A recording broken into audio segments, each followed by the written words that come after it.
Hey, what is going on, everybody? Thank y'all so much for tuning into another video. I am getting into the hard stuff, right? The stuff that scare people away from wholesaling. All right, I'm getting into the numbers, figuring out how to get these numbers together and provide an offer to a seller. All right, so before I get started, go ahead and click the like button and subscribe to this channel so that you're notified of whenever I am presenting another video. All right, so all the numbers and equations and everything that I'm putting or I'm saying right now in this video, all of it will be in that description section below, so you don't have to worry about memorizing and writing down everything that I'm saying. All of this will be in the description section, okay? But just as you're listening to the video, you can scroll down to the bottom and follow along. You can write it if you want to, just to get used to what I'm talking about. Use a calculator and work through the numbers with me so that you can understand what's actually happening here. All right, so the reason why this video is so important, okay? I understand that most people, when it comes to wholesaling, you're used to the formula that is 70% of the ARV minus the repairs minus the assignment is the maximum offer, okay? Now, if you're able to get a deal under contract with that, let me know, because I want to buy the house from you, okay? Just if you got that, right, just let me know and I'll take it off your hands, right? Not to say it doesn't happen, but now that every day it produces a million new wholesalers, it's a lot more competitive. So I've made some adjustments to the formulas that have been used, for however long wholesaling has been around. I made some adjustments and I made it work to where investors are still able to purchase these properties and it still makes sense for them. All right, now in a prior video, I explained that there are different types of investors. All right, you have your flip investor who is going to pay you the least amount. They need it the cheapest possible. Of course, everybody wants the cheapest property, but investors, in most cases, they need it the cheapest possible, okay? Because they're flipping and they want to make the most return. All right, now, next you have the person that is looking to have it as a rental. So depending on the numbers, they may not necessarily need it at as much of a discount as the flipper, because their main thing is getting their particular return on investment, okay? So they're looking for cash flow, not necessarily a big chunk for the flip. And then lastly, it's a person that wants to live in a property. In most cases, you're probably never going to deal with this type of person, right? You're probably never going to deal with a person that wants to live in a property. You're probably just going to be dealing with the first two, the flipper and the landlord, okay? So with that, we're mainly going to be dealing with those two formulas, the flipper and landlord. So the flip formula and the rental formula, okay? So again, all this is below. So going back, you know the traditional formula for the flip. So that's the flip formula. The adjustment that I've made is I do ARV times 0.75 instead of 0.7, all right, minus repairs, minus the assignment, and that will be your maximum allowable offer. So that's the flip. The reason why this is important is because before you get to the property, before you go and examine the property, you want to have both numbers to figure out what can you actually work with. All right, now if in some cases the flip number may be higher, sometimes it may be lower. It all depends on where the rent amount falls in. All right, so the rental formula is, and again, I'll put this all down at the description section. It is the monthly rent times 12 times 100 divided by 12.5 minus the repairs and minus the assignment, which will be your maximum allowable offer, okay? Now, this is the rental formula. This is something that you probably have never heard of. You probably never seen it before. I've read it in a book and I've used it, and it allowed me to be more competitive in my market, because of course not everyone is looking to flip a property, and if you stick with the flip formula, it's even better for these folks that are looking to have to have as rent. They'll have higher cash flow. But when it comes down to it, you want to make sure that you're putting yourself in a position to work. So there's some deals that work for a flipper and not for a landlord, and vice versa. I'm going to keep saying that so you understand where I'm coming from. All right, so I'll go ahead and say it again, and you can go ahead and follow along at the bottom.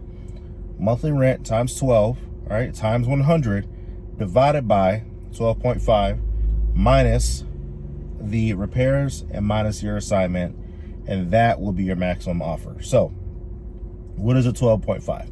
The 12.5 is the adjustable variable, okay? Now, when it comes to properties that are higher end, such as Class A properties, that adjustable variable will go down to 12.1, right? So it goes from 12.1 to 12.8. So Class A will be 12.1 and Class D will be a 12.8, okay? Now, what is a Class D? Basically, properties to where there's abandoned buildings all around, not the best neighborhoods, a lot of crime, things of that nature. Those are Class D neighborhoods, and that is where you'll use a 12.8 as the adjustable variable. All right, now let's go ahead and give you an example of some properties here for the flip versus the rental formula. So let's go with a house that is $130,000. All right, is the ARV, and it needs $20,000 worth of repairs. Something else to remember as well: whenever you're flipping a flip property will have higher, in most cases, higher repair costs than a rental property. Okay, in a rental property, you're doing basically what's needed to make it presentable for someone to live in. A flip property, somebody wants to live in there. Okay, so I want you to keep that in mind. That's why you'll see a difference in the repair costs. So $130,000 house, all right, multiply that by 0.75, and then you subtract the $20,000 for repair costs, $10,000 for assignment. Your max offer will be $67,700. Okay, that's your max offer on that particular property if you're trying to make $10,000 on your assignment. For that $130,000 house that requires $20,000 in repairs, and you want a $10,000 assignment, $67,700 would be your offer. Now, let's do that rental formula, okay? And let's say that the home that's worth $130,000, it rents out for $1,100 a month, okay? Now, what you're gonna do here is you do your $1,100 times 12, all right, times 100, divided by 12.5, minus 15, which is the lowered repair cost because we're not flipping, we're having it as a rental, minus your assignment. Now, that max offer is at $80,600. Now, I want you to look at that difference, right? It went from $67,700 to $80,600. Now, I'll go ahead and let you know right now, most people are not going to be doing that 0.75 formula. So that $67,700 is going to be even lower than that, right? They're probably going to be coming at 50 something thousand, right? Or lower 60s, right? As their max offer. But you're going to be coming in here because an investor will still buy it, and you read the ebook, and you know that you can actually go up to 0.75 with that formula. But even then, you would know that there's another formula.